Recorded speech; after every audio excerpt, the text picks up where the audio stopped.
pound black tip. Mm-hmm. Oh my God! Oh, that's incredible. That's me holding that fucker. Yeah. Oh, it's wicked. And then, yeah, there's its fucking teeth. I ain't that scared of that one. So, that's fucking crazy, man. They got 2 rows of teeth, top and bottom. That's gonna hurt the deep throat for sure. Dude, just strip the fucking skin right off the dickhead. Yeah, it would. Damn. Yeah, dude. Doesn't it kind of look like, okay, eyeballs, smile. Yeah. Oh, no, dude. It's weird looking. So I had the fucking jaws, I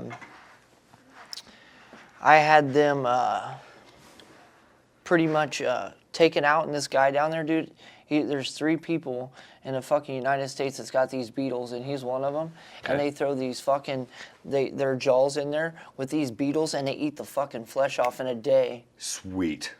Dude, never seen nothing like it. Like these fucking beetles, like he's got boxes of beetles, and he just throws the fucking jaws in there, and they eat the fucking flesh. It's the safest way. My blue light's on. Yeah, beetles are the shit when it comes to cleaning. I never even heard of a fucking corpses. Beetle. But, man, if you want to get rid of a motherfucker, they got bone-eating ones. They got fucking skin-eating, flesh-eating ones. Oh, shit, damn, he just squirted. Clear.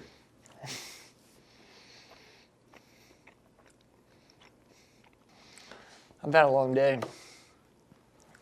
Yeah? It's been a long day. Lots of shitters and lots of hot water tanks. Yeah?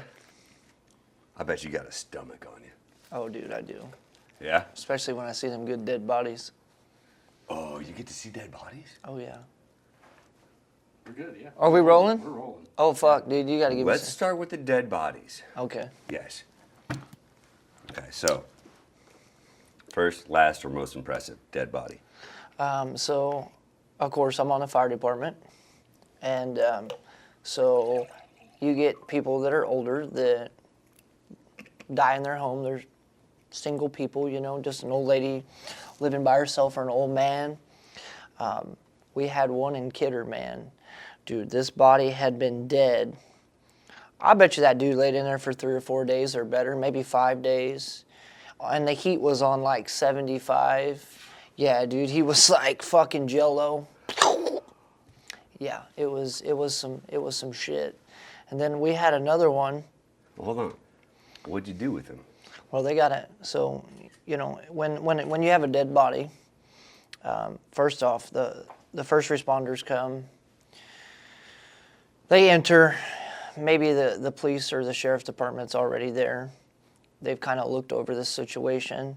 Then the ambulance comes, and then you'll have somebody, the coroner. They'll come. Somebody will call a time of death. And then you got to figure out how to transport this person out of the home.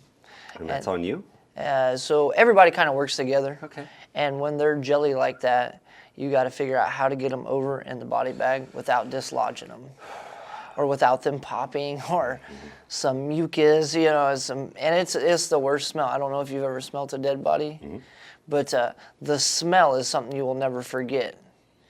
And yeah, so when they're that swollen, you got to figure out how to move them from A to B. And usually between the transfer A and B, something pops. And if you don't have a stomach, you are just outright fucked, dude. You will vomit all over your shit because it's bad. I mean, it's aggressive. Yes. I've had one that got me. And this gentleman passed away. He'd been in there for a day or two, for sure. And he was very oozy. The only thing that was holding him together was like maybe some suspenders, overalls. And dude, when I had a cold, and when we moved him, his leg popped. And when it did, like, because the skin after you, like just say there's a dead guy in that chair right there. There's a dead guy in that chair. And that dead guy right there's been there for 2 days, dude. His skin is deteriorating. It's just turning to basically a Jell-O paper thin. I mean, you slap it, it pops open, dude. You see the inside of the feces, you know, the arm, whatever you want to call it. So with this happening, this dude, we went to move him, and his shit popped. And when his shit popped, the smell hit me. And I had a flaming ass cold, man, with, you know, coughing and hacking shit up. And so, man, when it hit me, I caught myself. I was like, I got to get out of here right now. I got to go. Like, oh, shit. So out the door I go. Like, I kind of throw up my mouth a little bit, spit her out, get me a mask, back in. And I could not get rid of that smell the whole time that we were trying to do our business from A to B and get him safely in the corners or, going to the funeral home, that van, to where he had to go. And I will never forget it. The guy that was taking him to the funeral home rolled all the windows down. Like he just couldn't, the smell was like dynamite. It's like, holy shit. Yeah. So I've got to see some bad wrecks in my time. Okay. Yeah. I've got to see some people killed in wrecks. I mean, just due to lack of people paying attention. And it's terrible. It is. I mean, it's terrible. And when you see those things, you got to be a certain type of person to handle it. I can remember the first call I ever went to. A guy OD'd, man. Never seen a dead body in my life besides somebody I knew in a casket. They've already been taken care of. I never forgot that day. Never forgot where that guy lived. Never forgot nothing about it. It's imprinted in your brain. I can remember the last call I went on that had a dead body. You just never forget those things. So, and there's a lot of suicide in this world today. People can't handle it. People see things and their mind is overturning. And there's a lot of suicide because people don't talk to people, because they get depressed from what they see and what the environment they're around all the time. I read a lot of stuff about that, EMTs, cops, just sometimes people can't handle what they have. It takes a strong person to be in that line of work. I don't know how a funeral director does it. That's what I was thinking. Like, you got to be a bad son of a gun, like literally. Yeah. Like, you got to have some stomach that nobody else has. Kudos to them. Yeah, absolutely. Yep. So, yeah. So, like, on somebody like that's ready to pop like that, and you put it, when you're done, you put it in the coroner's vehicle, and then they got to go and take it. Like, he ain't having no open casket. What do they do? Yeah, so a lot of times, I don't know. I've never looked really far in that process, but I think once a person has been dead for so long that they will leave them in that bag and incinerate them, ashes, dust to dust, and you will get a little urn, and it is what it is. You got to move on. Yep. Smack a plaque on it. That's right. That's right. Hallelujah. See you later. Have a good day. I almost killed myself here recently, so I ain't saying it killed me, but it was like. Well, if you did, I'd call you a liar. That was pretty close. What happened? I got dumped out of a side-by-side. Oh, okay. So you grew up here? Yeah. You're from this area. You know this area. Yeah. From 12 to 20. Yeah. In Cameron. Yeah. So, like over in Hamilton, there's you go 13 south, and there's a little highway called P Highway. Okay, so me and my middle son were taking a cruise one evening. I can't even remember how long ago it was. Was it about a month ago? Yeah. We'll say about a month ago. So we're on this little country cruise, minding our own business. And mind you, I'm not acting dumb. I'm not ramrodding the machine around. I'm just respecting it and driving. Normally, when you would catch me without my kid in there, I'd probably have her to the floor. So here I am putting along. We're kind of looking, talking. We turn down P Highway. There's a gravel road called Jewel. We dump off on that. I pull over. I take a leak. I'm like, whatever. My boy unbuckles the seatbelt. I get in. I don't put my seatbelt back on. My boy, I'm like, hey, man, you need to put your seatbelt back on. What the fuck are we doing here? Like, you need to put your seatbelt on. So he buckles up.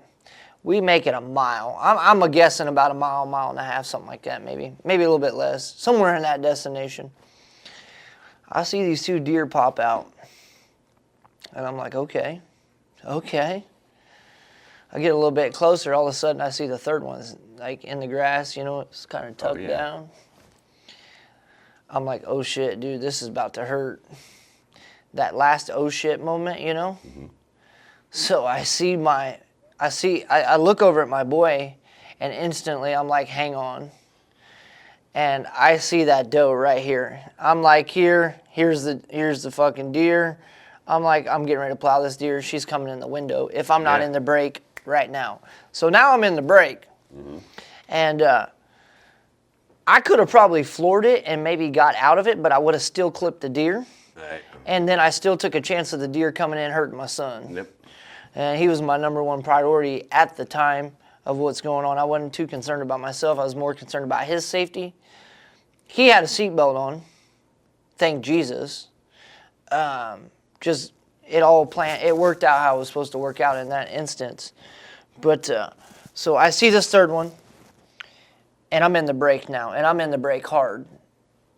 And when you go from 50, 55 mile an hour to like 0, shit likes to slide. And so now here we are, we're sliding like this. She's starting to pass. We clip the ass into the deer, hit her right in the back legs.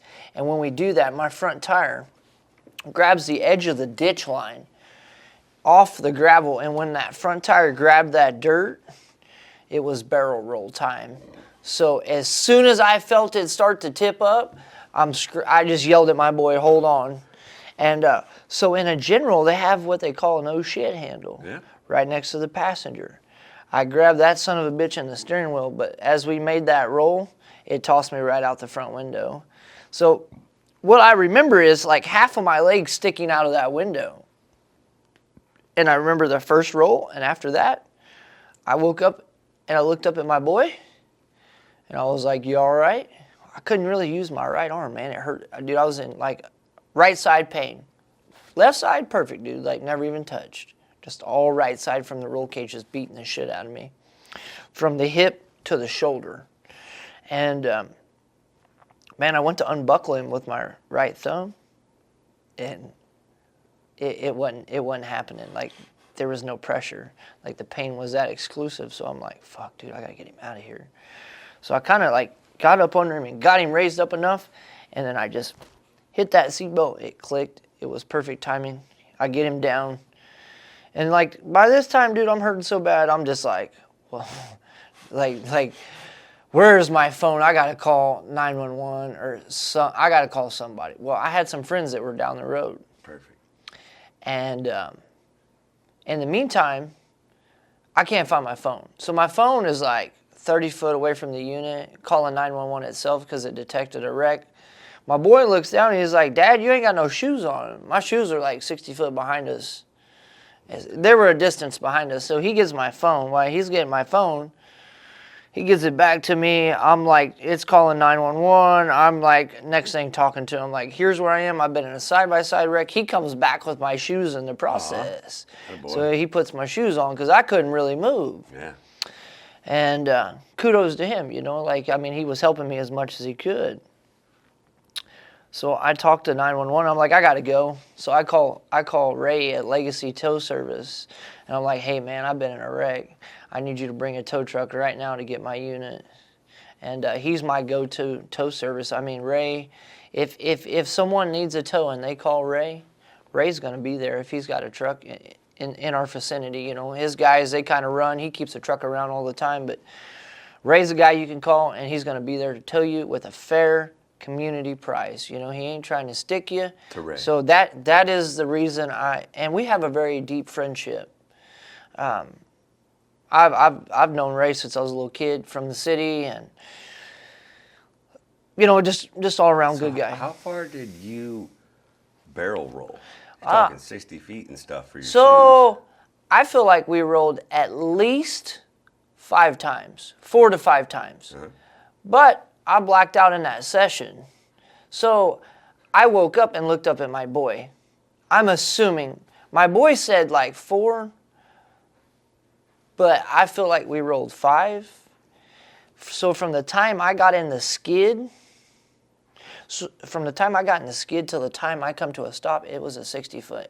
I think it was a 60 foot area, you know, from skid to finish. Yeah. The shoes getting thrown off is just from the velocity, man. Like, That shit is crazy. Like, never been in that kind of rollover.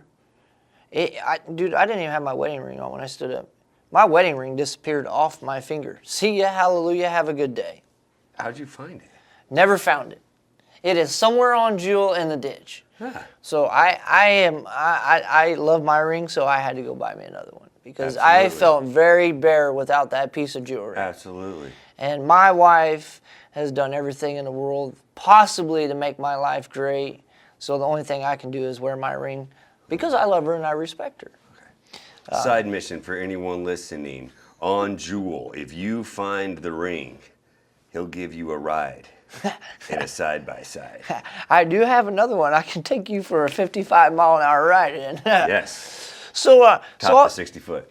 So this shit ain't even got crazy yet. Okay. So I call Ray. Ray's on his way immediately. I call some friends that were very close by. Where I fucked up at is I didn't call my wife first. I called my friends because they were closer. Now, I call them, they call my wife. Hey. Okay, my wife beats them, and they are closer than my wife. Like- No, like driving. Oh, okay. It's Yeah. like who arrives to the scene. Yes. So a deputy arrived. She was cool. She was kind of talking to me. She was doing what she could do. Which a deputy, there wasn't much she could do. I mean, I'm all banged up. She's waiting for an ambulance. They're en route. I knew the deputy that was on duty at the time. I knew the ambulance driver that was driving. So my wife, she actually works at the sheriff's department at Caldwell County. So I kind of know some of these folks. So it's like I see her, I'm like, yeah, now I'm feeling a little bit more comfortable because somebody's there. At least I know if I pass out because my chest feels like it's going to blow up, maybe somebody can give me CPR and save me, if that's what happens. Yeah. So my wife shows up before anybody. And I'm like, oh, shit. Like, I just fucked up, dude. Like, oh, man. Should have called my wife first. But I didn't. She's still there. That's all that matters. So she's talking to my middle boy that was in the wreck with me, and about that time, here comes the ambulance. And then the highway patrol pull up. They asked me if I had anything to drink. So I offered to give them a breathalyzer. They came back. I blew too hard. I didn't know you could blow that shit too hard. I told my wife she needs to try that. I was gonna say, someone Because like it. he told me I needed to slow down and take a slower breath in that bad boy. Ooh. So I give him a little 0.00. Great. Can you get me in the fucking ambulance? Yes. I need to get in the ambulance. I am hurting so bad at this point. Like, when they ask you what's your pain level from a 1 to 10, that shit's like 200 right now. And especially under my arm and my rib cage, man. Like that shit, my arm went over one of the bars and it just, I mean, just that, man, it's like crazy. It's like a yo-yo in there. It's just throwing you around. So they get me loaded up. She's hooking me up, giving me some big IVs. We're getting on the road. Man, we're driving along. And the next thing I know, we're almost at Kearney and boom! I'm like, what the hell? The tire blows out on the ambulance, man. Damn. I'm like, damn, dude, this shit's really not, that's not a good thing. Hey, you know? Ray, where you at? No, so he did come. Actually, Ray came and towed the ambulance. So they called Kearney, and Kearney comes and they load me up and they leave me on the same stretcher, which was really cool because then I didn't have to transfer to another bed and get all wiggled around. So now they're hauling me in there. You go through the door. They put me up on a trauma bed. Dude, they cut my clothes off. I ain't got no more fucking clothes, man. I'm like, well, dude, I need some clothes. Like, my wife ain't bringing me clothes, you know? Like, she don't know. Pissed. Yeah, Last she's one already called. probably mad at me because I didn't call her first. So she shows up, and I'm like, man, babe, I ain't got no clothes. Like, I got to figure out how I'm going to get out of here. So I end up getting in there. They do their thing. Everything's good, you know. They want me to have a checkup, scan of my brain, blah, blah, blah, this. I'm so sore. They give me some pain medicine, like, figure it out, have a nice day. It's like 1 o'clock in the morning, we get home, and, like, dude, their pain medicine, that shit they was giving me by IV wore off, and I was like, ooh, oh. And in the meantime of this happening, I had vacation already planned. So I went to work the next day, which was probably a normal person, probably would have not went to work the next day in my condition. But being to me, I call my hoe operator. I'm like, and this is like at 1 o'clock in the morning. I wake her up. I'm like, we're working tomorrow. We are working tomorrow. Well, I found out trying to run a shovel after you get banged up, it ain't what it is. I look like a little girl. Oh shit. We got through it, and I went on vacation. I come back, and now I feel like me. There you go. So I'm blessed to be here because, number one, I didn't have a seatbelt on. Number two, I was halfway out a window. And all it would have took is the right roll, me to fly out, land on top of me. It could have broke my neck from being yo-yo. There was a million things that could have happened. And the big man upstairs stayed with me the whole way. I think sometimes I wonder if I'm a cat, man. I got 9 lives. Yeah. Because I've had some jacked up shit in my time happen. For real. I don't know many people that's been ran over by a bobcat that lives. Back when I was like, 18 years old, maybe 17, we were down in Marshall, Missouri working on a track bed pulling railroad in a snowstorm. And it just had started snowing. And this operator that worked for my grandpa, I was talking to him through the window, and I had to sneeze and I turned my head. And I think he thought I was done talking to him, and I had a square-toe cowboy boot on, and I guess I bumped it up underneath the edge of the track. He drove forward, and then when he drove forward, it grabbed my boot and sucked my leg under the track, and then he backed back over my leg, which could have been my whole body, and then drove back off of me. Oh, great. Okay, so this happens in the town of Marshall, where a lot of my family's from. Yeah. And, yeah, bud. My cousin, which he's not with us no more, but my cousin was working for us at the time, and he thought I was pulling his leg, man. He's like, dude, quit jacking with me, man. Get up, dude. I'm like, I'm begging for help. Like, I ain't never been ran over by some shit like this, you know? Like, bucket list. Yeah, like, dude, I want to get ran over. He ran over me this week. This shit was great. So, man, firemen, like, walk down this track bed with stretchers. And, I mean, I'm talking, we're back in the boonies on a track bed. As you can imagine, most railroad beds, you know, they go through a town and then they get out in the woods. So we were probably like a quarter mile off any solid road. Maybe better, maybe a half a mile. These old boys packed that shit down there, packed me all the way back to the ambulance. And how damaged were you? So it just, over here on my right leg, man, it shattered like all my ligaments on this side. Okay. Really didn't break nothing, man. What saved my life was there was this is where the 9 lives come in. There was a dip in the ground. Mm-hmm. And it happened where the dip was in the ground. It couldn't have happened in a better place. Because if that had been a flat surface, it would have torn my shit up like nobody's business. It would have chewed my leg up. Mm-hmm. But that dip is what saved my leg. I was on crutches for probably like a month. Right. And then they tried to kick me out of work, and that shit wasn't working. I went back to work like 2 days later. Like, yeah, dude, I'm not sitting around on crutches. No. But I've had so many experiences getting thrown off of horses, getting drugged. When we was kids, my old man used to think I was the funniest shit. Put us up on a horse and slap the horse on the ass with no saddle and hang on to the mane and pray to God you don't get thrown off real quick. Yep. We did a lot of that. How many lives do you think you're down to? I probably got 1 left. Ooh, nah, more. There's got to be more than that. No, I'm pretty close to 1. I promise you. I've tore some shit up. All right. That's perspective, but you know, if the next one that you say almost took my life, you're down to 0. So you should start saying 2 just in case. A little cushion. I don't know that I could get any more luckier. I don't know. You're like 28, dude. No. Like I'm like 40. Okay, 48. No, I'm just fucking with you, man. I'm 34. See, we're both right. Maybe 33, something like that. I don't know. I can't call it. But yeah, no. I'm 33. But in my time, it's crazy, man. I have got to live a life that most grown men have not got to live.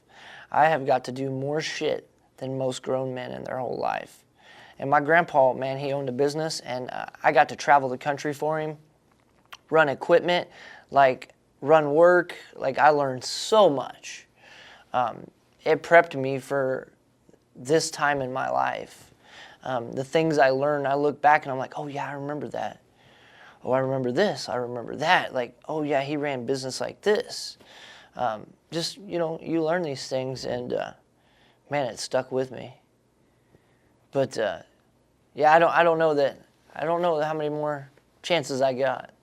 So now I think I need to slow down a little bit. I must agree on seat belts are there for a reason. Yes, they are. They are there for a reason. Now, I've seen fatalities where a seatbelt will rip you in half because of the impact. If they wouldn't have been in a seatbelt, they might still be alive. You know, you never know what your chances are. Yeah. When the good man upstairs wants you to come home, that's when it's your time. Hopefully that's a long ways for me. Hopefully that's a long ways for all of us. Mm-hmm. Hopefully we still got a lot of life to live. Yeah. So. I was thinking he'd probably have enough by now, you know? Yeah. Oh, no, I'm with you. I'm surprised. Yeah. Yeah, dude, you got to go. He's hungry. Yeah.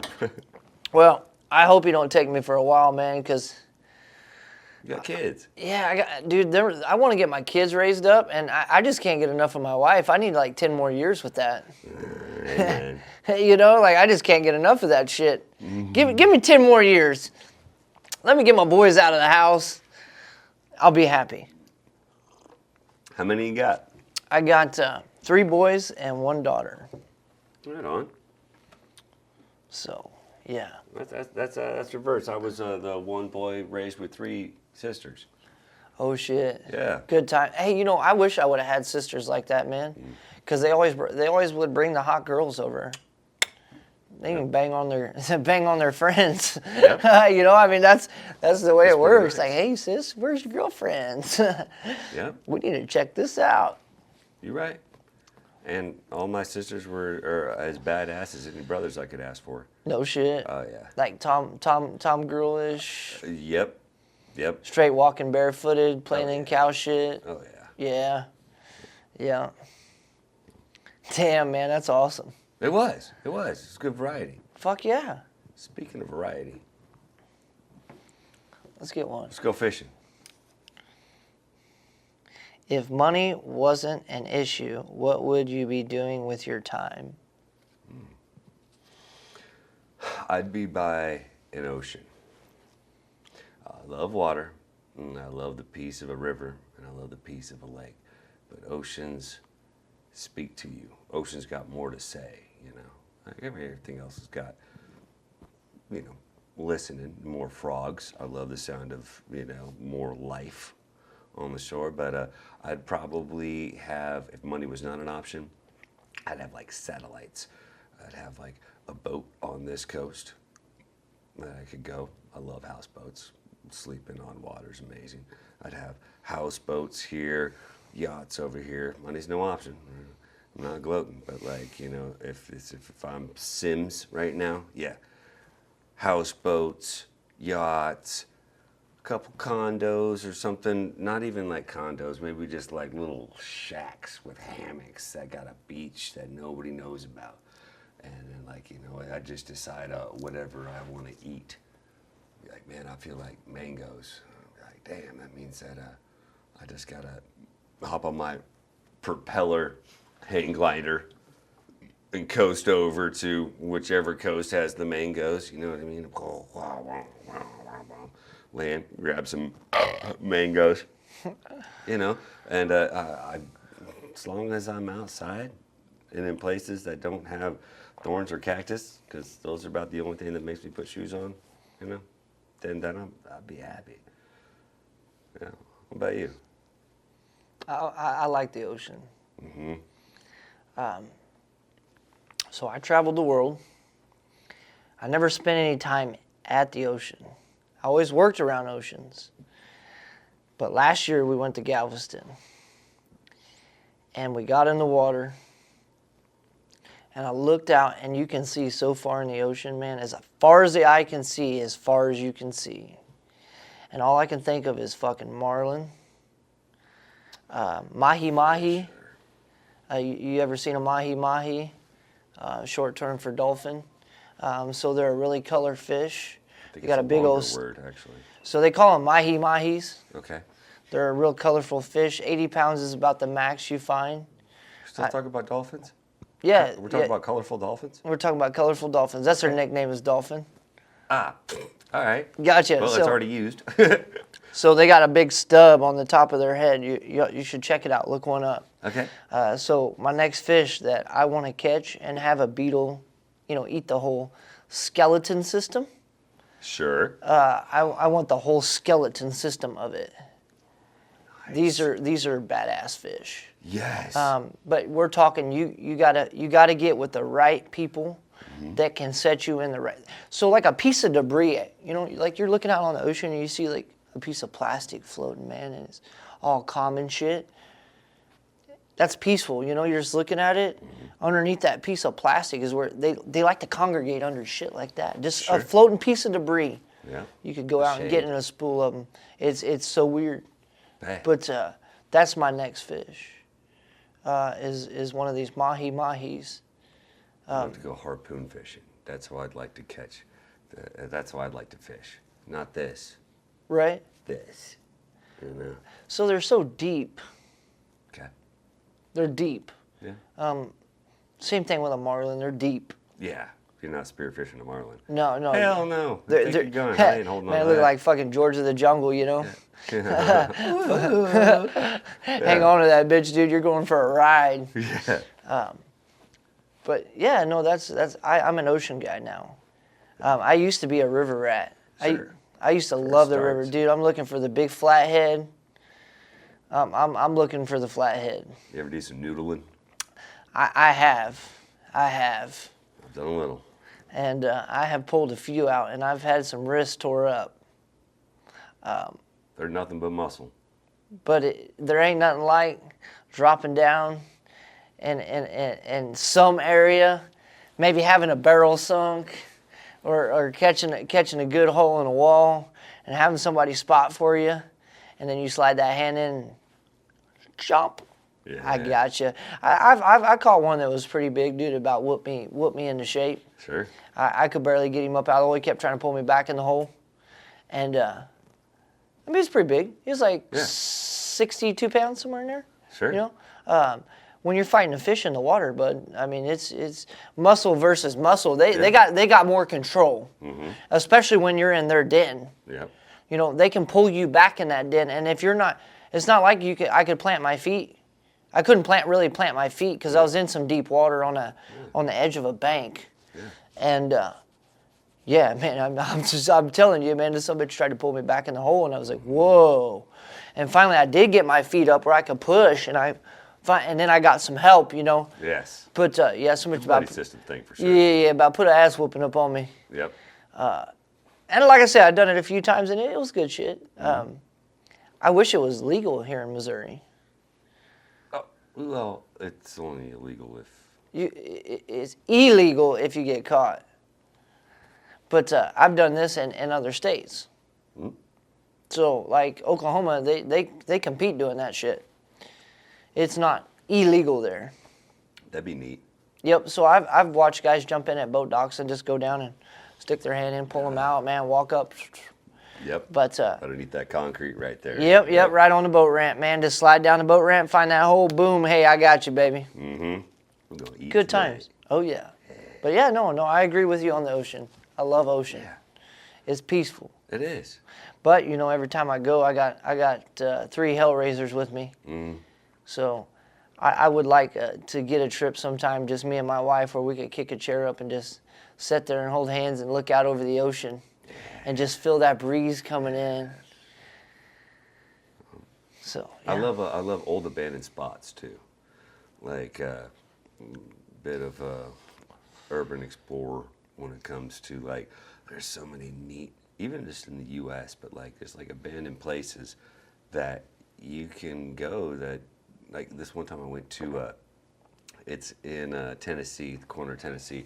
It was a dinosaur theme park, and somebody had invested in, took rebar and concrete plaster and like, okay, so rebar, mesh, concrete, and made all these 2-scale dinosaurs, Oh, wow. long necks, triceratops. I had this seriously 150-foot rope bridge that went over like some awesome stuff. It's all abandoned.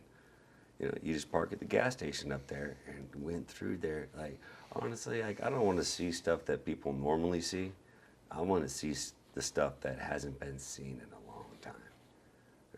Like that's the footprint of mankind that I do want to see. Like what happens when you build a theme park and nobody sees it for 50 years. It was great. It was the best part of Tennessee. They got really good water though, nice and clear. But yeah, just being able to like visit all those abandoned spots with something that could fly. Something that could like pack up, kind of like a paraglider, with a big old propeller on back. Money's not an option, right? So Right. I got a toy hauler with a paraglider. I go park 50 miles down the road and then paraglide in, And if money's no option, I'll just jump out, parachute, and walk back and get into the paraglider. Oh, no shit. I thought you was grabbing a mango on the way. Options. Bucket list. Yep. Yeah.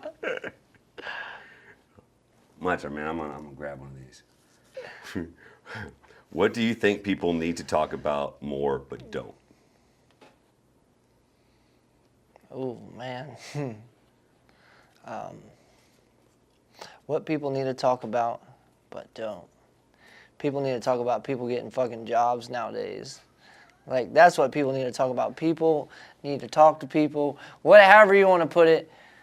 But people don't talk about working like they used to. The working man.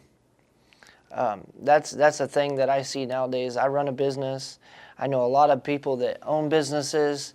And, back when I was a younger kid, me and all my buddies, we always talked about working. We always talked about being little entrepreneurs and making money. Nowadays, you don't hear people talking about work. That's the farthest thing from somebody's mind. Everybody's thinking about computers, tablets, phones, and a bunch of bullshit. Finding the best teddy to suck on. Yep. As opposed to being an entrepreneur. That's right. I was kind of raised that way, man. I didn't really, per se, grow up in this area. I grew up down in the city.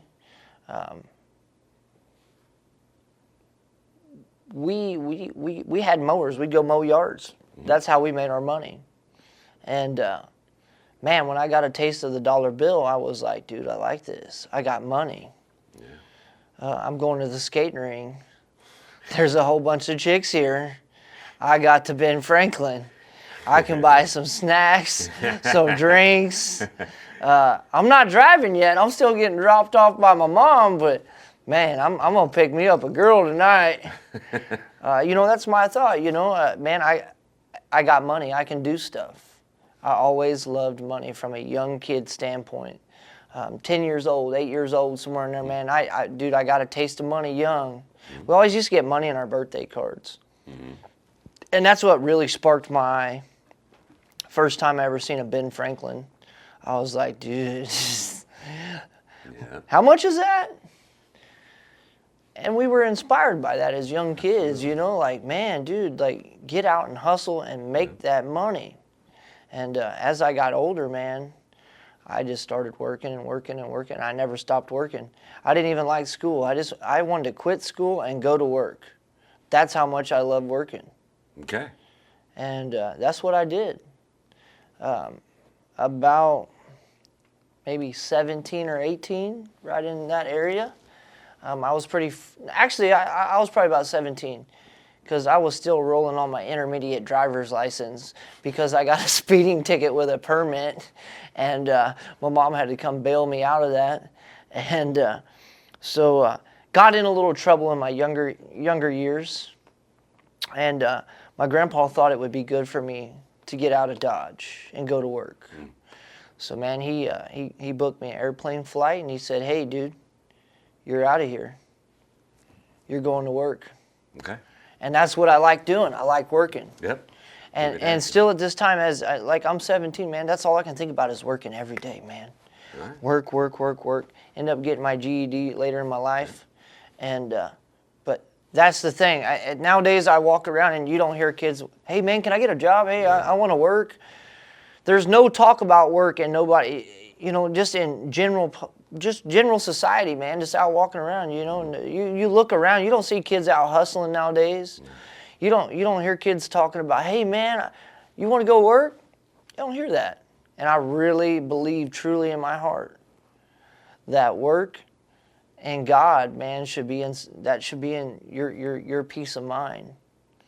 I don't go to. I ain't trying to be no hypocrite. I don't go to church every Sunday or anything like that. But these are my beliefs, man. You need to talk about that stuff because there's less and less and less of it every year.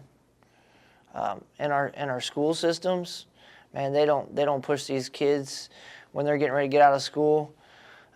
Kids nowadays. I mean, and I'm not saying the schools don't push them, but no one's interested in going to, what's that shit they send you to when you're about done with your senior year, man, and you go work, like a... Labor, or not labor camp. No. It's like Skills like it trade. kind of gets you in the workforce. Oh, my God. Trade school. Trades, yeah, something like that. But you may leave your school and go to another school, or to another building, and they, you may weld, you may do body work, maybe some plumbing. Man, Trade school, there's that's the word, thank you. there's nobody pushing these kids to get in these trades. But not only that, these kids are not interested in it. Right. And our trades out here are a dying breed. Oh, yeah. They're a dying breed. Yeah. Plumbers, electricians, carpenters, heavy equipment operators. I mean, entrepreneurs. The shit ain't like it used to be. Pimps. I mean. Oh, that's like your hoe operator. Yeah. That guy's a pimp. Yeah. No, it's a chick. Well, all right. She's out. Chicks can be pimps, dude. She's a pimp and a hoe. A hoe operator feels like that's She's out pimping it. good for her. Everybody's hole is her goal. That's right. Hydraulic. Yeah. That's right. Actually, I just had her a shirt made with my company name on it. It says, "Your hole is my goal." Yeah. Somebody, she's out digging, and somebody walks up and they see that. It's kind of comical. Your hole is my goal. Yeah. It's like that girl pegs. Yeah, she'll peg the right broad. All right. Yeah. She's down to earth though. Amen. For an bottom operator, up. she makes most dudes look not good. I mean, she's a hoe and operator. To me, most dudes don't look good. It don't take much. No, I mean as in the nature of she can out operate most I men. got you. Yeah. Most men can't operate her sold as the good pimp as this thing. shit. Oh no, you're good. Yeah. But we need some more entrepreneurs. You're such a good-looking woman. You make guys look ugly. Yeah. No, I feel you there. Yeah, no. She's cool though. Bowling, SOB. Yeah, she's a bad little hoe operator. We created a relationship, working together, and you don't see a lot of chicks that operate. It's not a big thing, especially a fucking hoe. You just don't see it nowadays, He's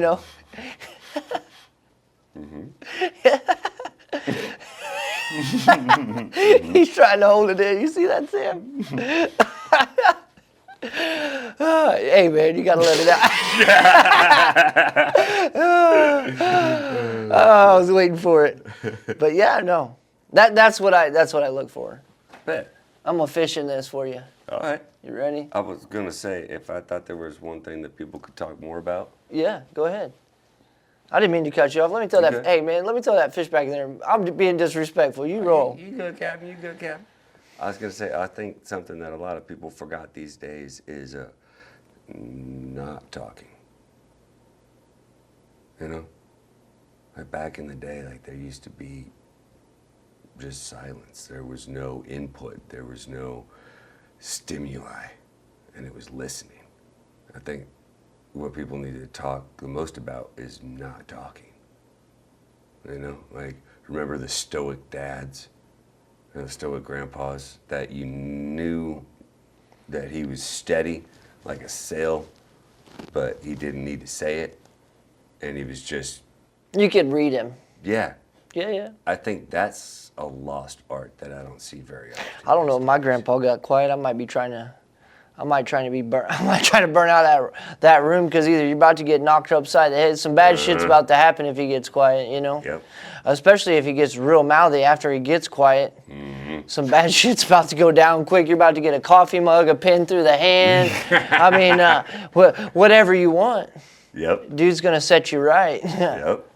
He was an old school Italian dude, my grandpa was. What kind of grandpa did you have back in the day? He was an engineer. He worked on a lot of spaceships actually for NASA. He was really involved in the Boeing and everything. Had worked on like the landing gear for the Apollo and the hydraulics and stuff. Oh, no shit, man. Yeah, he's a hydraulic specialist. All that math that those thick books are in. It's up here. So my grandfather, he was a mobster. Right. Yeah, straight up. He owned a couple trucking lines and did some shit down at the River Market with a fruit stand, and man, that's how he rolled. That's kind of the cloud we grew up in. A little different, but it was cool. Everybody, and hey, that's what makes this world turn. Everybody grows up in a different society. Yeah. That's how we all learn Yeah. different things. That's right. I grew up country, really simple, and then in this middle section, I'm doing kind of like city. Right. You know, and like that's great. It's I love the interaction and the experience and getting to see how humans operate. You know, and then the last chapter, I'm gonna go back to the simple, but I'm gonna bring everything I learned in the middle when I was, you know, burning bright. You know, when I craved that. So Living life in the fast lane. Yeah. Yeah. Yeah, I know. I'm median, dog. As in, I ain't even on the road. I had an old boy tell me that one time. He looked at me square in the face and he's like, man, you know, you live life in the fast lane, Sean. I was like, I was still wet behind the ears, you know. I didn't even know what the fuck that meant. And I just kind of looked at him and I was like, man, like, what do you mean by this? I live life in the fast lane. I'm getting a lot of pussy or what, man? Like, you know, I didn't know. I was green, man. I didn't know what the hell he was talking about. And then once I realized what he was saying, I was like, damn, maybe he took me the wrong way. You know, maybe he thought I was this person that I wasn't, you know. Maybe he was misled. Maybe just. However, but, you know, I didn't feel like I was living life in the fast lane. But Maybe just thought that you were hungry for life. I am hungry for life, though. I'm hungry to work. Yep. I'm hungry to work. You want to work your way into one of them? Yeah, let's start up here. Maybe we'll. I hope we don't pull some fucking crazy shit out of here. I hope we do. It says suck dicks or something, you know? Not it. When I was good. Oh, shit. Damn, Sam. What's something most people misunderstood about you? I'm going to start crying. Man,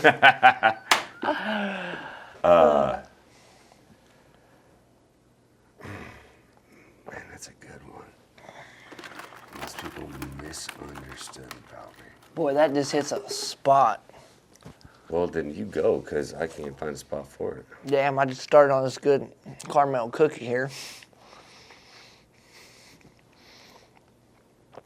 I think a lot of people in my time, we fall back to the fast lane. I work really odd hours, man. I might work 12 hours a day. As I was younger, I was always on the go. And so I got ADHD, ADD. I was diagnosed with that when I was a kid. And I took medicine for it as I got older. One day I woke up, I told my mom, I was like, I'm not interested. Like, I'm done with this shit. I'm done being a zombie. Like, I want to be me. I want to be who I am. And, man, I'm like 90 to nothing. And so a lot of people would think, man, dude, like, this guy's on drugs. This guy, something is not right about this guy. And most people misunderstood of who I was as a person because they didn't understand what was going on in my brain, how fast it was moving, just who I am as a person. So I always used to get people, man, they'd be like, man, this guy's on drugs. Yeah. Totally wrong. So I was never into that shit. Hold on. Never? You said you were on medication. I'm talking like a controlled substance, like a methamphetamine, like a tar heroin. Or like Ritalin or Adderall or... Correct. yeah. But I'm leaning more towards the hardcore substance. Felonies. Yes, like a If you're drug, not like a hard, prescribed. yes, not a prescribed substance. A hardcore illegal substance. Yes. Tar heroin, methamphetamines, crack, cocaine, all that good shit. PCP! Yeah, mushrooms, seeing illegal. pink zebras, chasing lions, tigers and bears. But a lot of people misunderstood me in that form. Everybody always thought they knew who I was. I was some dude on drugs, fucking going 900 mile an hour, and they totally had no idea.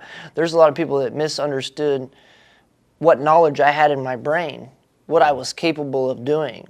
There was like a lot of doubting as I came up in my time. That's when I feel somebody misunderstood me. And a lot of those places, there was a lot of people that misunderstood me. A lot of people take me as an asshole sometimes. Man, I'm really the nicest guy on the block. Dude, I'd give somebody my shirt right off my back. But some people catch me at the wrong time, and I might have an attitude. Well, now they've misunderstood who I am as a person. These tattoos, a lot of people judge a book by its cover. Well, I've been judged and misunderstood in that fashion and form of who I am. Just because I have tattoos and ink on me and got some bullshit, I got a cock that hangs below my knee, hey, whatever. Mm-hmm. But a lot of people misunderstood what kind of person I really was. I got a good heart, dude. I'd help anybody. Mm-hmm. A lot of people, I think, thought I was some punk-ass thug, Mm-hmm. that didn't give a shit, Totally not it. I did grow up in the hood. I grew up in Kansas City in a rough area, a little place called Old Northeast. Oh, come on, dog, I know. Yep. Yeah. I grew up down there from being a peewee till mid ages. Mm-hmm. There's a difference in this world. Some people are book smart and some people are street smart. And You can be both. funny, you can be both. Mm-hmm. But a person with street smarts, they got it going on. It's wisdom. That's right. And I got a lot of street smarts. Mm-hmm. I grew up around it. And as you know, if you know that area, you understand. Yeah. This is what you got to learn in life. This is what you need to know. Don't get hustled. Yeah. Stay sharp, stay shabby. That's right. And once I got to a certain age and I was able to have my own place, or, actually I had a girlfriend up here at that time when I was younger, and I moved up here and I kind of met all my friends, and then I just stayed here and I never left. I was pretty young. I think I was, like 18, 17. I've been up here since like 2010, 2011, right in there. And I fell in love with this place, man. I knew there was something here for me. Mm-hmm. And, man, I've been here ever since. What about you? What have people misunderstood about you?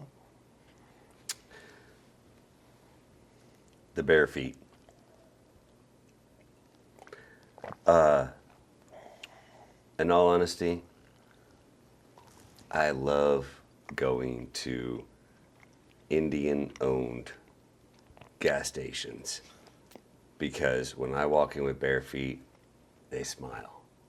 You know what I mean? Yeah, because they like bare feet. Yeah, hey buddy, you're at home. I'm like, yeah, that's what I felt. But that's not widely accepted. Now granted, I pick and choose. I'm not gonna go into like anything that serves food in grocery stores, restaurants. I'm putting shoes on, But like, if I'm gonna work and get paid to put shoes on, is when I'm not getting paid, my shoes are off. So like, I go to places, and like, there's been some people who have come up against that as a hygienic thing, and Yeah, I think it's nasty because it's feet. Yeah, yeah. And then, Feet are cool, man. But what I've A learned. little camel toe. Yeah, what noise does a camel make? I don't even fucking know. Do you know? It's a queef, dog. Oh, damn, dude. Right out of the vagina, man. Oh, I've heard that a time or two. Doggy style. Yes, yes. Yes. A little air compaction. His uterus is slipping. But Kidney fell out. but I've learned my immunity to that is high vis. If you walk in wearing high vis, nobody questions how dirty you are, because you're a working man. You know, I walk in, maybe not this shirt. This is my town shirt. You know? Right. But like if I'm wearing high vis, nobody asks. They're like, he probably earned to have his shoes off. And when they say you need shoes on, well, you don't want my shoes in here. You know. But I'd say the most misunderstood thing is that somehow not wearing shoes is nasty. You know. Other than that, not too misunderstood, I don't think. Not too judged, you know. I don't know. They don't know what's coming. What am I religious? Am I like a wild? You got any Amish? corns on your feet? No. Dude. No corns or no big No. fucking calluses, No, man. I bet you they look better than yours. You know? Yeah. Oh, dude. I got some fucked up toenails, dude. Yeah. Let me tell you, my shit is off the handle. See? I done got like Well, a they've been fungus. trapped. I got like a yeah, dude. They're trapped their whole life. It's not fair. That's what my nut said. Yeah. Ah. Now there's ways around that. They've been trapped their whole life. I don't wear underwear. Oh, you free ball. Oh shit, his nuts are slapping. It's you should. You got upgrade no, your life. man. Hey, listen, dude, I'm all about the free balling. You know, like Okay. fucking no underwear, dude. I like to open my side door and get the air blowing up Yeah. my fucking shorts. Yes. Dude, it's like AC. Whoo, hallelujah. But you still put underwear on every morning. don't you? I do because I got big nuts, and I Yeah. tend to be crawling in a crawl space, and sometimes I pinch them up, and that shit hurts. So if I keep them tucked up in my underwear, shit don't get out of control. Every now and then I sit on that right nut a couple of times, and it hurts. Like I don't say shit. I just get up and Yep. oh fuck. Yeah. But you talk about like the beach and everything. No shoes, no underwear. So I'm halfway there. like every day. I'm thinking about a nude beach nowadays. Yeah. Yeah, just walk around butt ass naked, man. I'm down. Like, who cares? Like, I that's one thing about me, man. I don't care what nobody thinks about me. I absolutely do not care. And if you, as a person, if people don't like me for who I am, then whatever. Like, hey, dude, I don't care if you got 12 inches of dick over there. Hey, dude, I got 5 inches of dick. I'm walking down the beach and she's bouncing like a fucking field hamster. Yes. What's happening? Dude, just 'cause, hey, I'm sorry about your 4 inches of dry dick you got. You know? I'm not even sorry. You You know? You know? But hey, whatever. To Yeah. each their own. Like, I'm just thinking, like, to myself, like, hey, dude, like, fucking feel the breeze. Yes. Yes. Keep your freedom. And as I've got older, I've understood this shit. Yeah. Like, I used to think that was the craziest. Fuck that walking naked shit. Like, oh, fuck that. Yeah. I'd never take my clothes off. Now I'm like, man, dude, we used to live way out in the country, and man, dude, you could rail your old lady in the front yard and nobody even know what was going on, you know? Now we live on the edge of town. Fuck, man, I'm just like, damn, dude, I might take a piss in front of my car or something, but that's about the top extent. You're not running through your front yard chasing a fucking turkey naked. Yeah. You know, you're not doing that in town. So, Not yeah. for long. No, Yep. no, definitely not. All right. Tell us about someone who truly impacted your life. That's probably going to be, his name's Kelly. Kelly was, when I was 16, and needed to find a job, which I was all about. I've been working my whole life, but now I want something that's going to pay me, you know? And so I opened the newspaper, and it said in the wanted ads, climber wanted. If I was going to sum up my career It's climbing. I've just What kind of climber? everything. But I didn't know what he meant in this little caption in the newspaper. So I called him and I was like, yeah, I heard you need a climber. He's like, yeah. Do you have your gear? And I said, gear for what? He said, never mind, I don't need you. And I said, no, hold on. What are we climbing? He said, trees. And I was like, yeah, okay. I can climb trees. He's like, yeah, but you don't have gear. I was like, okay, all right, hear me out.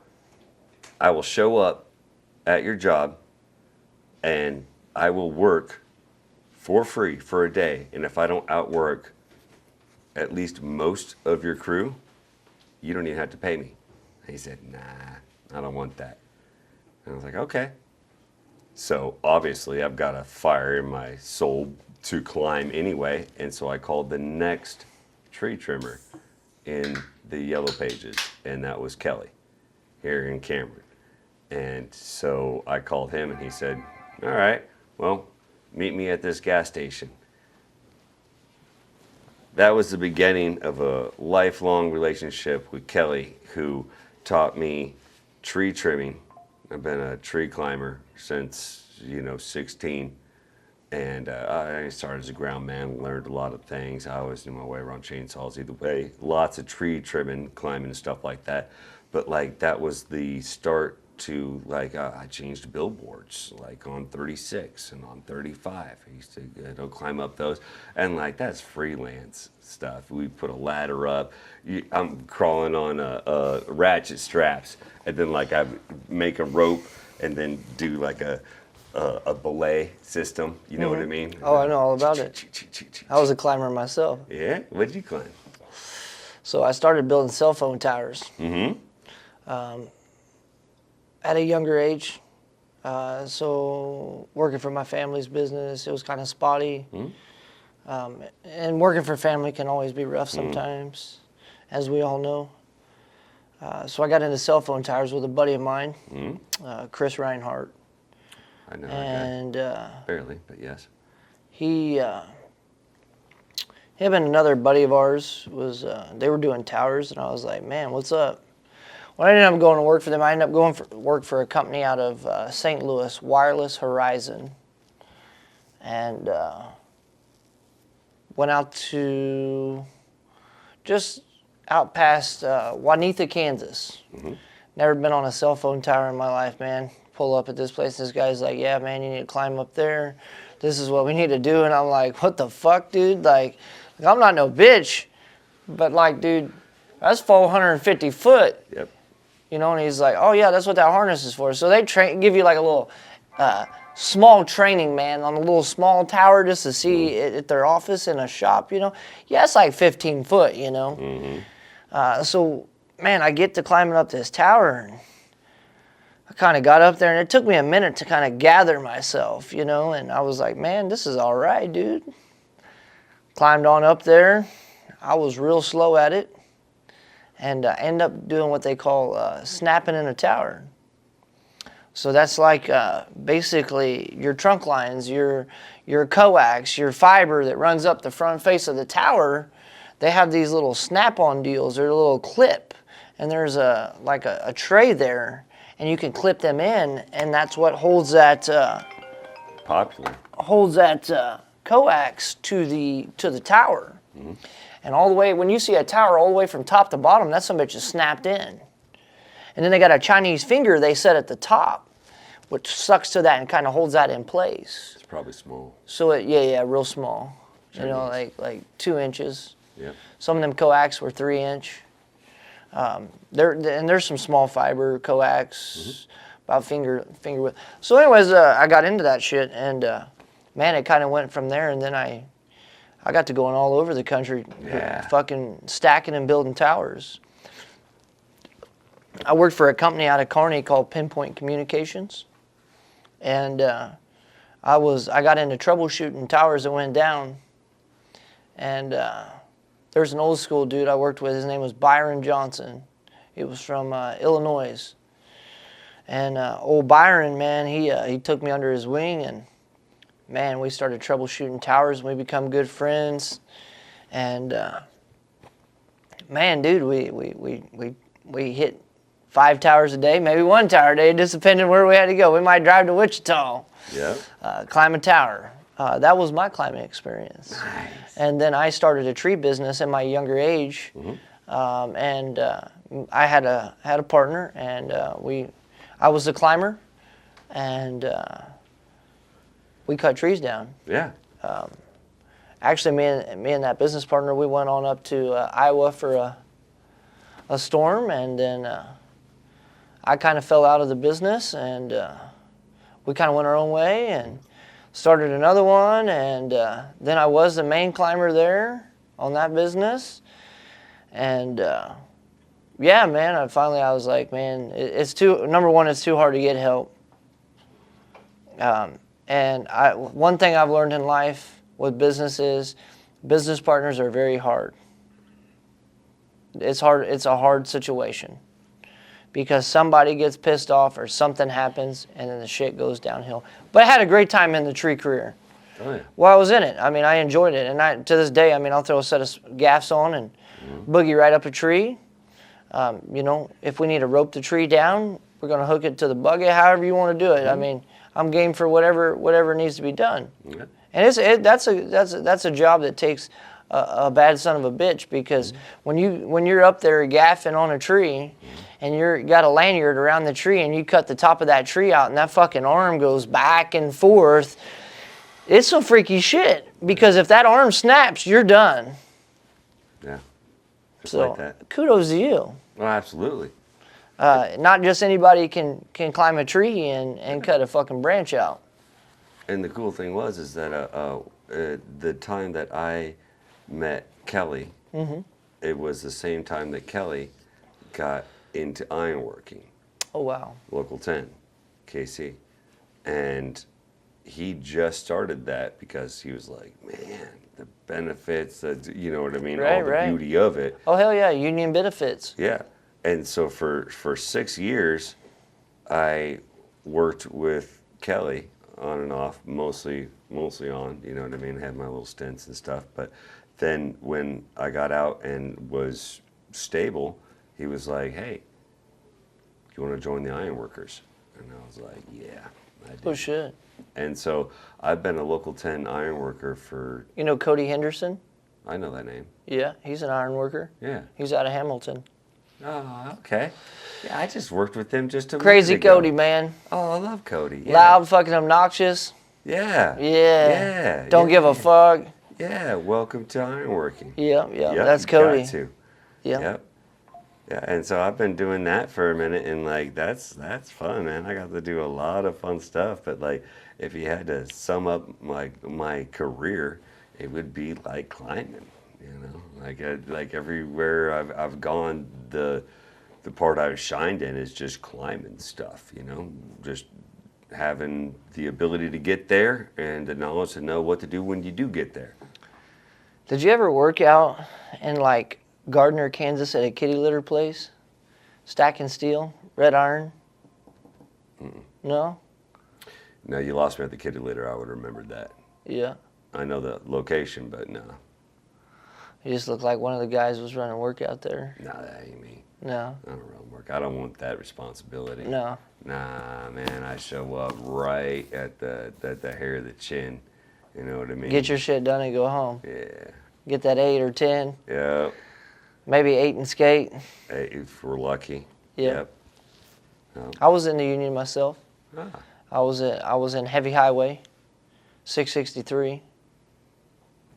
And I It's started. like DOT? No, heavy highway construction. So that's like Kissick construction. Yeah. So I started with Kissick doing flat work. Rolled with that for about a year.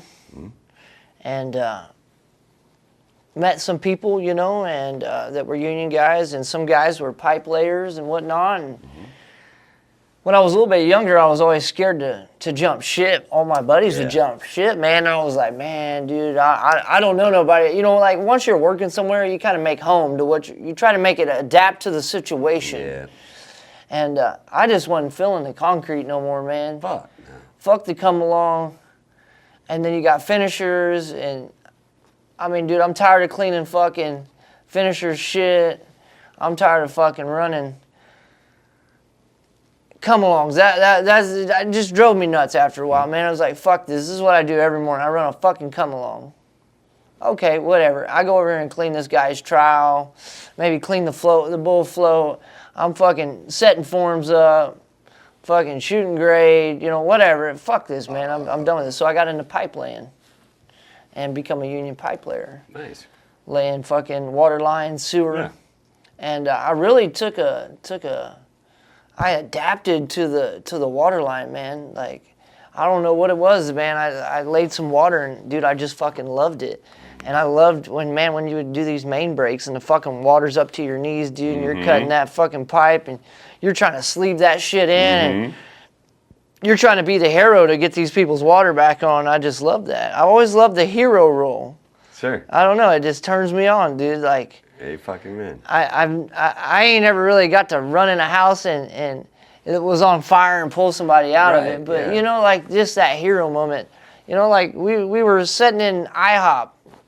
My oldest boy was probably about 5 years old, man. A girl was fucking choking on a piece of pancake.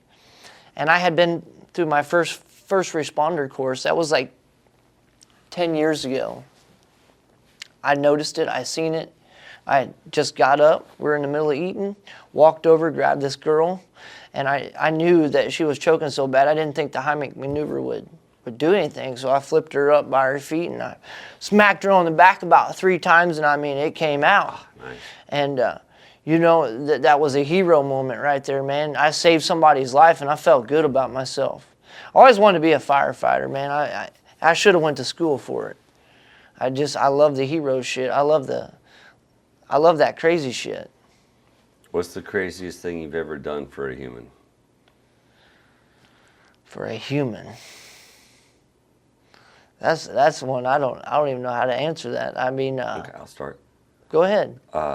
This one time, iron working, right? We got scissor lifts that go straight up. Right?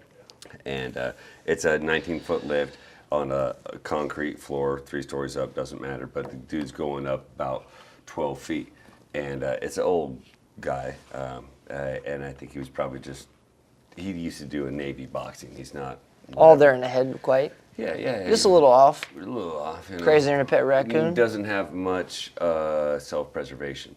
But either way, so he's coming up in a scissor lift, straight up, and there's 2 beams like this, and he's in a bay of 2 other beams going perpendicular, and he comes up, and I know where his mind was at. He was like coming up, and he's like, man, I should have backed up a little bit, but if I just lean forward a little bit, I'll go right where I want to be without having to bring the lift up and duck under the beams, right?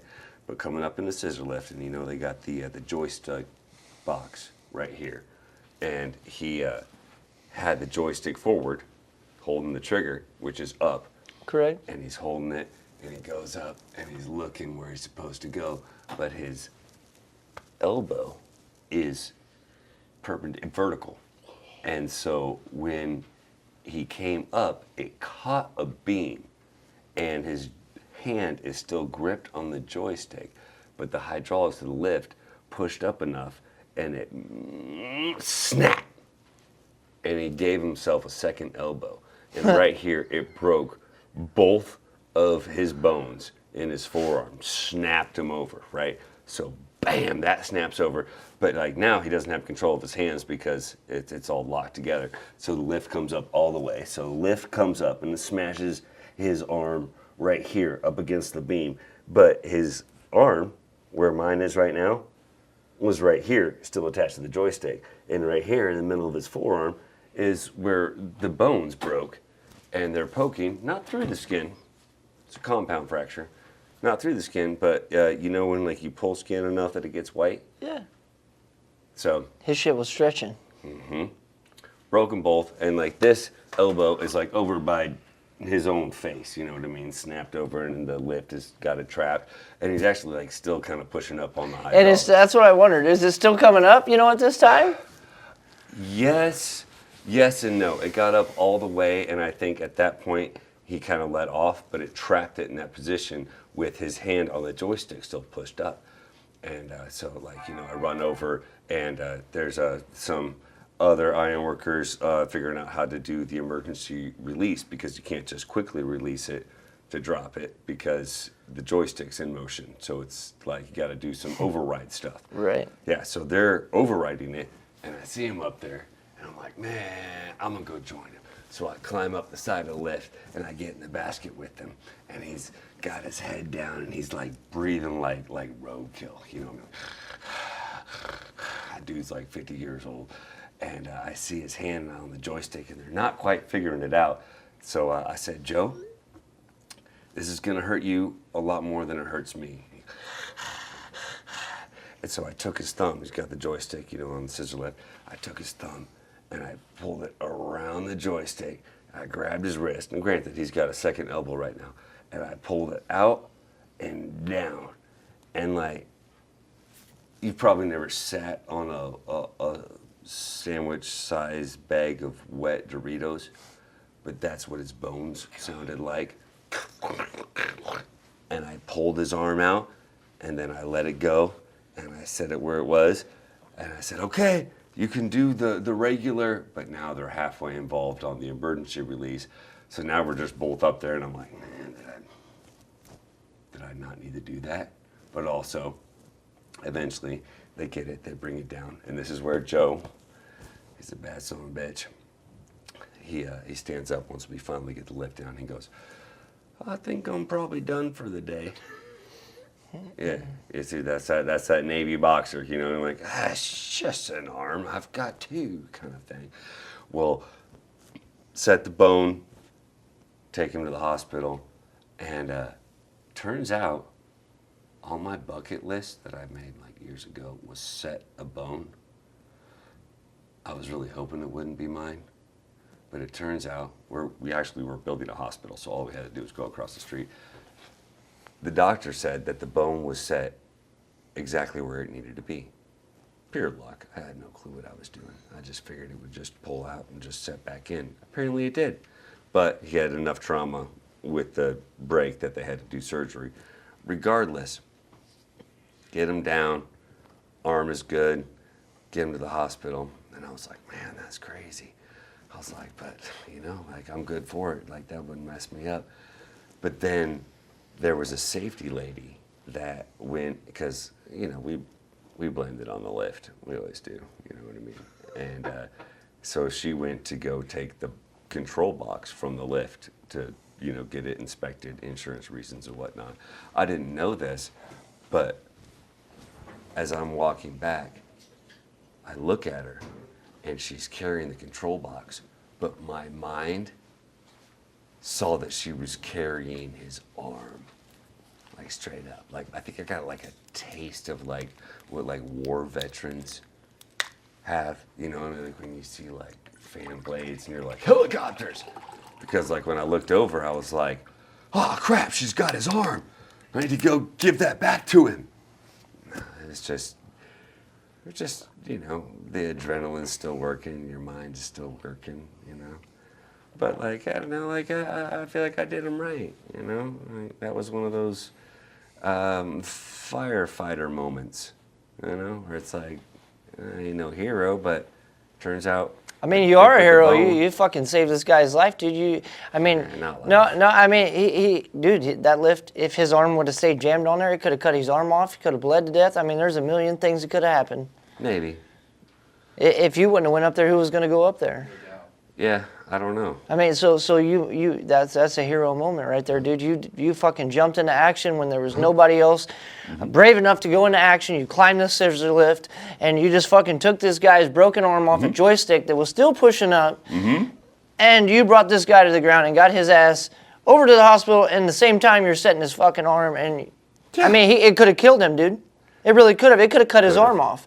Yeah, actually, with the hydraulics, yeah. Yeah. It could have just kept squeezing until it mashed it to nothing. I mean, dude. I mean, if you wouldn't have went up there, who knows what would have happened? So that's a hero moment. That felt like it. Yeah, I was just glad that we got to go home after that. It was like, oh, thanks for making it a short day. I knew it was supposed to be a rain day, but That was that 8 and skate, boys. yes, it was. Yep. The guy earned that one. That was the 8 and skate. Yes. So, to your story, I was on a cell phone tower Yeah. down in Wichita, Kansas. I was at the top of the tower, if I remember proper. I think I was the top hand that day. We had a guy fall through a 4-inch catwalk pipe from 150 foot. So he was coming down this tower. I would say the guy was on some fashion of drugs. And he took his safety climb off to go. So they got like these little safety clip deals. You slide your safety climb through. Instead of him doing what he needs to do and getting through it, he decided he was going to try to one arm and take it off and then put it back on. Well, when he done that, he fell backwards at 150 foot and fell right through the center of a fucking pipe, 4 inches around, right through his gut. I watched this shit go down. And I was actually on a controlled descent, as they call it now, controlled descent. It used to be, hey, I'm rappelling with a Fisk, which they have outlawed nowadays. But I was using a Fisk at the time, and I started zipping down the tower. And back to old Byron, he was the ground guy. And we lifted that dude up off the pole, put him in the truck. They totaled the truck because that guy bled almost to death in that truck. Yeah. We got him to the hospital. He lived for like 3 or 4 days, something like that. Okay. Long enough for the family to come in and say their goodbyes and stuff, Yeah. and then Sure. yeah. But if I had a crazy experience, something No, like that, that matches. Yeah, absolutely. yeah. So the pipe is going through his entire body and poking out Yeah, through his abdomen. right, yes, dude, right through it, dude. How he made it like 2 or 3 more days on life support, I have no idea. Advances in medical science. There's some badass technology out there. If he did live through that, his nickname would have been Donut. He had a hole poked in him. Come on now. Right, little donut hole. Yeah. Little fucky hole. Yeah. Bloop, bloop, bloop, bloop, bloop. It's just gonna, I don't know. He said 4-inch pipe. I'm gonna need some tighter than that. Oh yeah, no. Yeah. I like to swim in them holes. Yeah. No. They got edges. Well, here, my turn. Okay. Do you believe everything happens for a reason? Question mark. Why or why not? Yeah, you thought you're wishing for that last one back. Say that one more time. Yeah, I got you. Do you believe everything happens for a reason? Why or why not? Yeah, I do. And this has got to do with my wife. So I was married before I met my wife. I got divorced. Kind of got in my hoeing stage. Had a little girl. Loved to death. Time kind of spread it on a little bit. And I was in the bar one night, man. And I met my wife. And yeah, that's where it all started.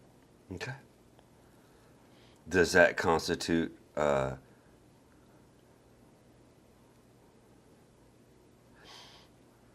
don't know, like, I get the question, but I feel like the reason is up to the person. If you don't think it happened for a reason, you haven't found the reason for it happening yet. I feel like I don't know what I guess, so it happened for a reason, you know? Like, there was a reason she was in that bar that night. There was a reason that she was shaking her ass. Mm-hmm. There was a reason that I looked over and I seen that booty shaking. And I was like, damn, girl. Mm-hmm. And it all started with a beer. It all started with a beer. And, you know, that was the best for me.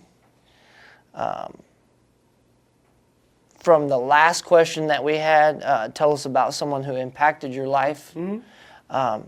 So I got that and that. There's a reason I met my wife, and she impacted my life like 360. She's inspired me to be where I am in this day, you know. Where I am today, she inspired me. She gave me that push. She was there behind me, you know, and pushed me. Definitely sounds like impact. Yeah, but there was a reason. That night I was at that bar with my buddies, and I just happened to look over and see this little white gal popping her booty, and there was a reason I seen that. Like, I don't know what the reason was. I mean, I wasn't even fishing. I wasn't even really looking around. I just happened to look for some reason right there, right then. That's the best answer I got for that. That makes sense. That does. Yeah, because, well, even if the reason was a girl dancing, shaking her ass is something that could, I don't know, spark one of the 9 lives you got. Good. You know? And one of those 9 lives is like, hey, this should be our next life. You know? Like the fact that you were even at that bar, you know? Like reasons, I feel like might be a dash heavy of a term, but I think opportunities is pretty accurate, because like there's things happen around us all the time. There's a reason for everything, and an opportunity. Yeah. Is that where you're? Maybe I don't quite get the reason for everything. I think it's more like An impact. well, I think it's like a deck of cards. Is there a reason that the 7 of Hearts is the card that you needed? No, probably not. But it's the card you drew, and it's the card you needed. But it was you looking at your hand being like, damn, sure could use the 7 of Hearts. You know what I mean? And you knew that holding your hand, and then you looked over and you're like, that's a 9 of Hearts. You know? Like, whatever landed her there or you there, maybe, but I don't know. I think if where people ended up involved the reason, then you got a lot of explaining to do. Because I've ended up in some places that there's a reason I probably shouldn't have been there. I don't know. Right? I don't know. Oh, there's probably a reason I probably shouldn't have been in there drinking. Turned out well. It turned out great. I got 3 boys at the end of it. You know, Yes. They're like you say. There's a reason you might have not should have been in that situation or whatever it may have been, but there's a reason shit happens. It is. There's no explaining it. Just like you said, a deck of cards, man. Yep. What's the reason that I pulled the ace out of the deck when they just shuffled that son of a bitch? How did I pull this? You know, I agree with that. It's kind of more like about seizing the opportunity Yep. that is presented. You Yeah. Yeah, because I don't really have an answer for that either, except like I know that there's opportunities that I've missed that were presented, but if they were there for a reason and I did or didn't take them, that's up to me. I Right. don't know. I'm hitting you with another one.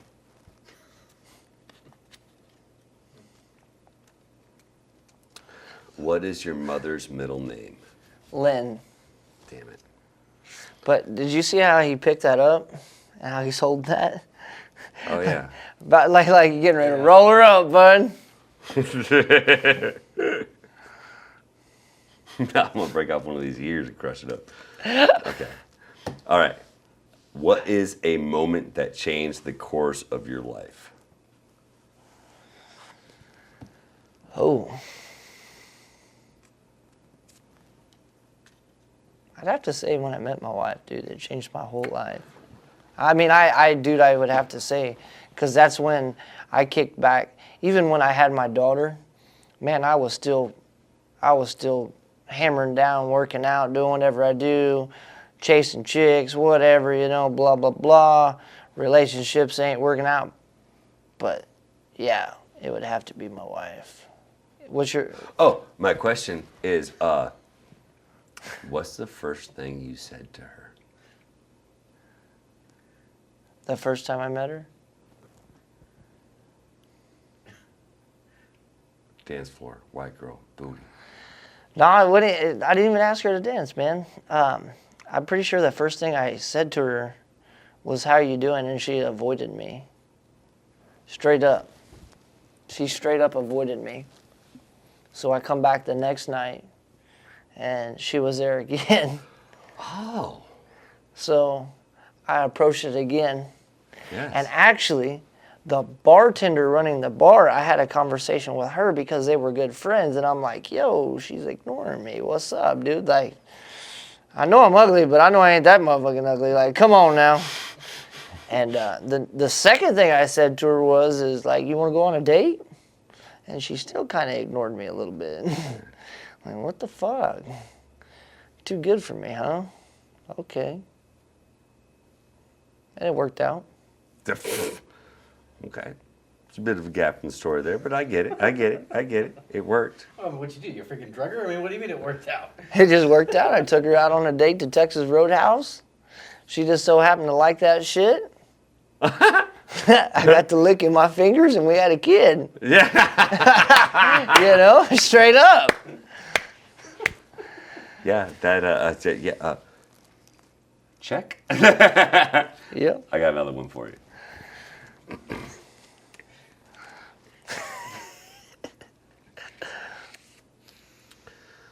What's your go-to story about panties at family gatherings? My bad. What's your go-to story at parties or family gatherings? At parties, my go-to story was, oh, dude, I got a go-to story that's funnier than fuck. So there used to be a kid that lived around here named Jake Riley. He grew up around here. We used to have parties out off 69 with Randy Saltz and everybody. Yeah. These things are ringing bells. Yeah. So, you know, it was like New Year's Eve, man. We're having this big party. And, you know Kylie Moore? Oh, Kylie Moore was there, and C.J. Baldorf showed up. And C.J. had a few beers in him, and she kicked him in the nuts. And if you know him, that motherfucker just comes uncorked. So he doesn't come uncorked on her. And so that kind of goes away. And, man, we're partying. And, you know Philip Bond? Jeremiah McQuinn? His little brother. Some girls in there backing that ass up, you know, and Philip fucking pocket dials 911 in the middle of this party on New Year's, and we got like probably 100 people in this house. Pocket dials 911, bud. And we're all in the middle of partying. Now, that dude just used up one of his lives. And straight up, dude, the highway patrol come rolling in this motherfucker like 20 deep. Yep. And we jumped in a safe. Jake had a safe in the side room. It was like a gun safe, but it was empty. So we got in his fucking safe, dude. Me and this chick and another kid, Dylan Newdorf. And we're in this fucking safe, dude. Is the coast clear or what, you know? Finally, we got out of this fucking safe.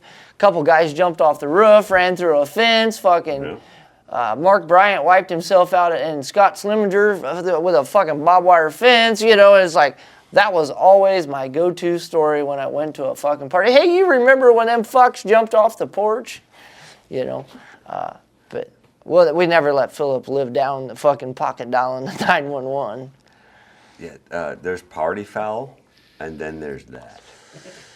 Okay, well, if you want to go back to the last question, there was this one time at this place that I got. It's a 3-story building built in 1890 called the Tree House. I've lived there for like 12 years, and I have access to a lot of explosives.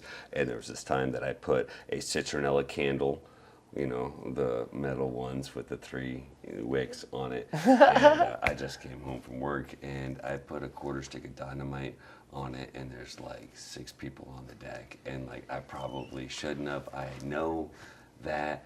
but like they knew me, and so like I lit it and I looked at them and I said, we should all take cover. And they agreed, and like everybody who was there took cover except for the big guy who's not really good at taking cover. He usually is cover, and so he just like turns his back to it, you know what I mean, and sips his beer, and boom, nothing left of the citronella candle except this one piece that's about the size of a $50, maybe just like a fat quarter, and it sunk its way into his shoulder. Shrapnel, you know. And he felt something, but he's big enough that he can't feel it. It's that spot that he can't reach. And so he's like, I think something got me, you know. And like, I felt like a dick afterwards. I was like, holy shit, there's nothing left. There's a ring. It blew like an imprint of the candle down into the part of the deck. There's like a ring from the down impact. And so I go over and I was like, yeah, it's not that bad. And you know what I mean? And like I go over and like I pull it out. And like I said, like it's a fat quarter. It's bigger than a quarter. You know? Tighter than tick pussy. Yep. I pull it out. I was like, yeah, but like we good. Take your shirt off. Take your shirt off.